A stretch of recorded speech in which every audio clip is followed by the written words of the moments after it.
ಓಂ ಶ್ರೀ ಗುರುಭ್ಯೋ ನಮಃ. ಫ್ರೆಂಡ್ಸ್, ಎಲ್ಲರಿಗೂ ನಮಸ್ಕಾರ.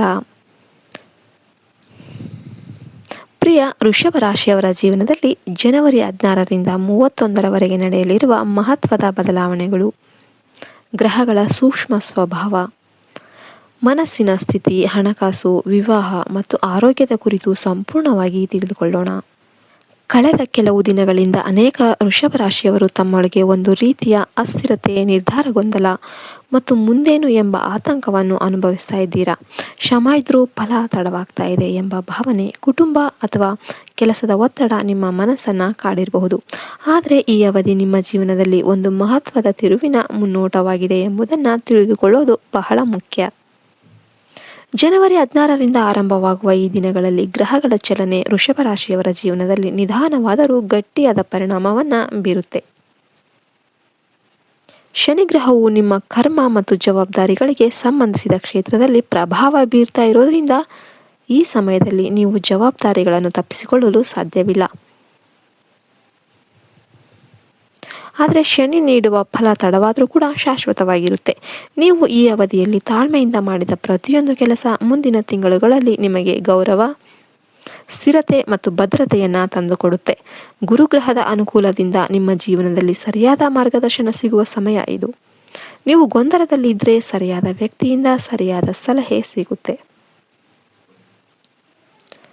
ರಾಹು ಮತ್ತು ಕೇತುಗಳ ಪ್ರಭಾವದಿಂದ ಕೆಲ ದಿನಗಳಲ್ಲಿ ಮನಸ್ಸು ಹೆಚ್ಚು ಯೋಚನೆಯಲ್ಲಿ ಇರಬಹುದು. ಹಳೆಯ ಘಟನೆಗಳು, ಹಳೆಯ ಸಂಬಂಧಗಳು ಅಥವಾ ಹಿಂದಿನ ತಪ್ಪು ನಿರ್ಧಾರಗಳು ನೆನಪಾಗಿ ಮನಸ್ಸಿಗೆ ಅಶಾಂತಿ ತರಬಹುದು. ಆದರೆ ಇದೇ ಸಮಯದಲ್ಲಿ ನಿಮ್ಮೊಳಗೆ ಆಳವಾದ ಒಂದು ಅವಕಾಶ ಕೂಡ ಸಿಗುತ್ತೆ. ಏನು ಬೇಕು ಏನು ಬೇಡ ಎಂಬುದು ಸ್ಪಷ್ಟವಾಗುತ್ತೆ. ಶುಕ್ರ ಗ್ರಹ ವೃಷಭ ರಾಶಿಯ ಅಧಿಪತಿ ಆಗಿರೋದ್ರಿಂದ ಅದರ ಚಲನೆ ನಿಮ್ಮ ಜೀವನದ ಸೌಕರ್ಯ, ಸುಖ ಮತ್ತು ಸಂಬಂಧಗಳ ಮೇಲೆ ಹೆಚ್ಚು ಪ್ರಭಾವವನ್ನು ಬೀರುತ್ತೆ. ಈ ಅವಧಿಯಲ್ಲಿ ನಿಮ್ಮಲ್ಲಿ ಆಕರ್ಷಣೆ, ಮಾತಿನ ಮಧುರತೆ ಮತ್ತು ಸಾಮಾಜಿಕ ಸಂಪರ್ಕಗಳು ಹೆಚ್ಚಾಗುತ್ತೆ. ಆದರೆ ಅತಿಯಾದ ಭೋಗಾಸಕ್ತಿ ಅಥವಾ ಅನಗತ್ಯ ಖರ್ಚುಗಳ ಬಗ್ಗೆ ಎಚ್ಚರಿಕೆ ಅಗತ್ಯ. ಜನವರಿ 16ರಿಂದ 23ರವರೆಗೆ ಮೊದಲ ಹಂತದಲ್ಲಿ ನಿಮ್ಮ ಮನಸ್ಸು ಸ್ವಲ್ಪ ಅಸ್ಥಿರ ಆಗಿರಬಹುದು. ಹೊಸ ಯೋಚನೆಗಳು ಬರಬಹುದು, ಆದರೆ ಅವುಗಳನ್ನು ಕಾರ್ಯರೂಪಕ್ಕೆ ತರಲು ಧೈರ್ಯ ಕೊರತೆಯಂತೆ ಅನಿಸಬಹುದು. ಈ ಸಮಯದಲ್ಲಿ ಆತುರದ ನಿರ್ಧಾರಗಳನ್ನು ತೆಗೆದುಕೊಳ್ಳದೆ ಯೋಜನೆ ರೂಪಿಸುವುದು ಉತ್ತಮ. ಹಣಕಾಸಿನ ವಿಷಯದಲ್ಲಿ ಆದಾಯ ಸರಾಸರಿಯಾಗಿದ್ದರೂ ಮನೆ, ಕುಟುಂಬ ಅಥವಾ ಆರಾಮಕ್ಕೆ ಸಂಬಂಧಿಸಿದ ಖರ್ಚುಗಳು ಹೆಚ್ಚಾಗುವ ಸಾಧ್ಯತೆ ಇದೆ.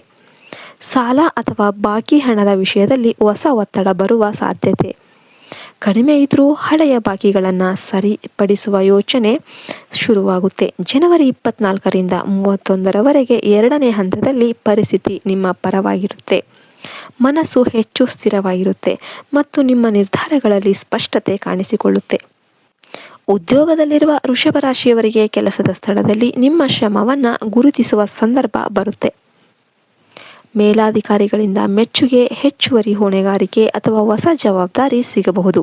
ಇದು ಮೊದಲಿಗೆ ಭಾರವಾಗಿದೆ ಎಂದು ಅನಿಸಿದರೂ ಭವಿಷ್ಯದಲ್ಲಿ ಪ್ರಗತಿಗೆ ದಾರಿ ಮಾಡಿಕೊಡುತ್ತೆ. ಉದ್ಯೋಗ ಬದಲಾವಣೆ ಯೋಚನೆ ಮಾಡ್ತಿರೋವರಿಗೆ ಸೂಕ್ತ ಮಾಹಿತಿ ಸಿಗಬಹುದು, ಆದರೆ ತಕ್ಷಣದ ನಿರ್ಧಾರ ಬೇಡ. ವ್ಯಾಪಾರ ಮತ್ತು ಸ್ವಂತ ಉದ್ಯಮದಲ್ಲಿ ಇರುವವರಿಗೆ ಈ ಅವಧಿ ನಿಧಾನವಾಗಿ ಬೆಳೆಯುವ ಸಮಯ. ಮೊದಲ ಹಂತದಲ್ಲಿ ಲಾಭ ಸ್ಥಿರವಾಗಿದ್ದರೂ ಎರಡನೇ ಹಂತದಲ್ಲಿ ಹೊಸ ಗ್ರಾಹಕರು, ಹೊಸ ಆರ್ಡರ್ಗಳು ಅಥವಾ ಹಳೆಯ ಸಂಪರ್ಕಗಳಿಂದ ಲಾಭ ಕಾಣಿಸಿಕೊಳ್ಳುತ್ತೆ. ಮಾತುಕತೆ ಮತ್ತು ನಂಬಿಕೆಯೇ ಇಲ್ಲಿ ಮುಖ್ಯ. ದೊಡ್ಡ ಹೂಡಿಕೆ ಅಥವಾ ಅಪಾಯಕರ ವ್ಯವಹಾರಗಳನ್ನು ಮುಂದೂಡುವುದು ಉತ್ತಮ. ನಿಧಾನವಾಗಿ ಆದರೆ ಭದ್ರವಾಗಿ ಮುಂದೆ ಸಾಗಿದರೆ ಉತ್ತಮ ಫಲ ಸಿಗುತ್ತೆ. ಪ್ರೇಮ ಮತ್ತು ವಿವಾಹ ಜೀವನದಲ್ಲಿ ಈ ಅವಧಿ ಸಂವೇದನಶೀಲವಾಗಿರುತ್ತೆ. ವಿವಾಹಿತರು ಸಂಗಾತಿಯ ಮನಸ್ಸನ್ನು ಅರ್ಥ ಮಾಡಿಕೊಳ್ಳಲು ಪ್ರಯತ್ನಿಸಬೇಕು. ಸಣ್ಣ ಅಸಮಾಧಾನಗಳು ದೊಡ್ಡ ಸಮಸ್ಯೆಯಾಗದಂತೆ ಶಾಂತವಾಗಿ ಮಾತನಾಡುವುದು ಮುಖ್ಯ. ಅವಿವಾಹಿತರಿಗೆ ಹೊಸ ಪರಿಚಯಗಳು ಆಗಬಹುದು, ಆದರೆ ಆಕರ್ಷಣೆಯ ಆಧಾರದ ಮೇಲೆ ತಕ್ಷಣ ನಿರ್ಧಾರ ತೆಗೆದುಕೊಳ್ಳೋದಕ್ಕೆ ಹೋಗಬಾರ್ದು.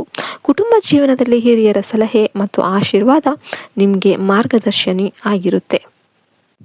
ಮಹಿಳೆಯರಿಗೆ ಈ ಅವಧಿ ಜವಾಬ್ದಾರಿಯ ಜೊತೆಗೆ ಮಾನಸಿಕ ಬಲವನ್ನು ಪರೀಕ್ಷಿಸುವ ಸಮಯ.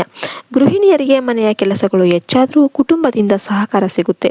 ಉದ್ಯೋಗಸ್ಥ ಮಹಿಳೆಯರು ತಮ್ಮ ಸಾಮರ್ಥ್ಯವನ್ನು ಸಾಬೀತುಪಡಿಸುವ ಅವಕಾಶ ಪಡಿತಾ ಇರ್ತಾರೆ. ವಿದ್ಯಾರ್ಥಿಗಳಿಗೆ ಮೊದಲ ಹಂತದಲ್ಲಿ ಗಮನ ಚದುರಿದರೂ ಕೂಡ ನಂತರ ಓದಿನಲ್ಲಿ ಉತ್ತಮ ಏಕಾಗ್ರತೆ ಬರುತ್ತೆ. ಆರೋಗ್ಯದ ದೃಷ್ಟಿಯಿಂದ ಅತಿಯಾದ ಒತ್ತಡ, ಜೀರ್ಣಕ್ರಿಯೆ ಸಮಸ್ಯೆ ಅಥವಾ ನಿದ್ದೆಯ ಕೊರತೆ ಕಾಣಿಸಬಹುದು. ಆಹಾರ ಪದ್ಧತಿ ಮತ್ತು ವಿಶ್ರಾಂತಿಗೆ ಗಮನ ಕೊಟ್ಟರೆ ಸಮಸ್ಯೆ ಕಡಿಮೆಯಾಗುತ್ತೆ. ಪ್ರಯಾಣ ಯೋಗ ನಿಧಾನವಾಗಿ ರೂಪುಗೊಳ್ಳುತ್ತೆ. ಸರ್ಕಾರಿ ಕೆಲಸಗಳಲ್ಲಿ ಸ್ವಲ್ಪ ವಿಳಂಬ ಸಾಧ್ಯ. ಆದ್ದರಿಂದ ದಾಖಲೆಗಳನ್ನು ಜಾಗರೂಕತೆಯಿಂದ ನೋಡಿಕೊಳ್ಳಿ. ಜನವರಿ 26 ಮತ್ತು 30 ದಿನಗಳು ವೃಷಭ ರಾಶಿಯವರಿಗೆ ಮಹತ್ವದ ದಿನಗಳಾಗಿವೆ. ಒಳ್ಳೆಯ ಸುದ್ದಿ, ಹಣಕಾಸಿನ ಸ್ಪಷ್ಟತೆ ಅಥವಾ ನಿರೀಕ್ಷಿತ ಉತ್ತರ ಈ ದಿನಗಳಲ್ಲಿ ಸಿಗುವ ಸಾಧ್ಯತೆ ಇದೆ. ಪರಿಹಾರವಾಗಿ ಶುಕ್ರವಾರ ಲಕ್ಷ್ಮೀ ದೇವಿಗೆ ದೀಪ ಹಚ್ಚೋದು, ಬಿಳಿ ಅಥವಾ ಹಳದಿ ವಸ್ತುಗಳ ದಾನ ಮಾಡೋದು ಮತ್ತು ಸೌಮ್ಯ ಮಾತುಗಳನ್ನು ಪಾಲಿಸುವುದು ಶುಕ್ರ ಗ್ರಹದ ಅನುಗ್ರಹವನ್ನು ಹೆಚ್ಚಿಸುತ್ತೆ. ಕೊನೆಗೆ ವೃಷಭ ರಾಶಿಯವರೇ, ಈ 16 ದಿನಗಳ ಅವಧಿ ನಿಮ್ಮ ಜೀವನದಲ್ಲಿ ನಿಧಾನವಾದರೂ ಸ್ಥಿರ ಬದಲಾವಣೆಗಳನ್ನು ತರುತ್ತಾ ಇದೆ. ಆತುರ ಬೇಡ, ತಾಳ್ಮೆ ನಿಮ್ಮ ಶಕ್ತಿ. ನೀವು ಸರಿಯಾದ ದಾರಿಯಲ್ಲಿ ಇದ್ದೀರಿ. ಕಾಲ ನಿಮ್ಮ ಪರವಾಗ್ತಾ ಇದೆ. ವಿಶ್ವಾಸ, ಶಾಂತಿ ಮತ್ತು ದೃಢ ನಿರ್ಧಾರಗಳೊಂದಿಗೆ ಮುಂದುವರಿದರೆ ಯಶಸ್ಸು ನಿಮ್ಮನ್ನು ತಪ್ಪಿಸಿಕೊಳ್ಳೋದಿಲ್ಲ. ನಿಮಗೆಲ್ಲರಿಗೂ ಒಳ್ಳೆಯದಾಗಲಿ ಅಂತ ಹೇಳ್ತಾ ಈ ವಿಡಿಯೋವನ್ನು ಮುಗಿಸ್ತಾ ಇದ್ದೇನೆ. ಎಲ್ಲರೂ ವಿಡಿಯೋಗೆ ಲೈಕ್ ಕೊಡಿ, ಜೈ ಶ್ರೀರಾಮ್ ಅಂತ ಕಮೆಂಟ್ ಮಾಡೋದನ್ನ ಯಾವತ್ತೂ ಮರಿಬೇಡಿ. ಜೈ ಹಿಂದ್, ಜೈ ಭಾರತ್ ಮಾತೆ, ಹರಿ ಓಂ ತತ್ಸತ್, ಸರ್ವೇ ಜನೋ ಸುಖಿನೋ ಭವಂತು.